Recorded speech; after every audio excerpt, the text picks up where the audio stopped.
पण आई शिकलो हो की नाही. सगळ्यांना आई मराठीतून येते हो की नाही. मराठीतून सगळ्यांना आई येते की नाही. पण ती आई आपल्याला कशातून शिकायची आता. इंग्रजी मधून शिकायची हो की नाही.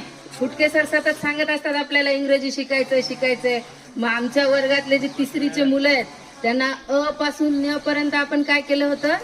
आई इंग्रजीतून दिली होती आणि त्यांनी एका दिवसात पाठ केली. असे 2 विद्यार्थी आहेत, एक सोहम आणि दुसरा विठ्ठल. त्यांना आज आपण इथं काय करणार आहोत, बक्षीस देणार आहोत.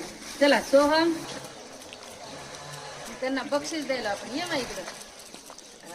टाळ्या वाजवायला.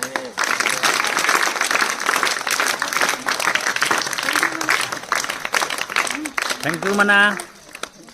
नाही तर तिसरीचे असो, त्यांनी पण काय केलं, प्रयत्न केला अ ते हा पाठ करण्याचा. त्यांना सुद्धा आपण इथं छोटस बक्षीस देणार आहे. भाग्यश्री योग्यता होती का.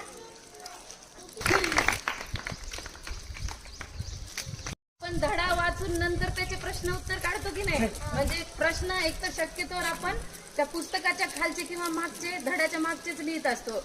पण वर्ग तिसरीतली जी आहे योगिता सोमनाथ गुट्टे, हिने काय केलं, तिला जसं वाचता येतं तसं तिनं वाचलं आणि तिच्या मनाने भरपूर जवळजवळ 10 ते 15 प्रश्न तिनं मनाने तयार केले. त्याच्यामुळे आपण तिचं इथं कौतुक करणार आहे. ये योगिता, टाळ्या वाजवा.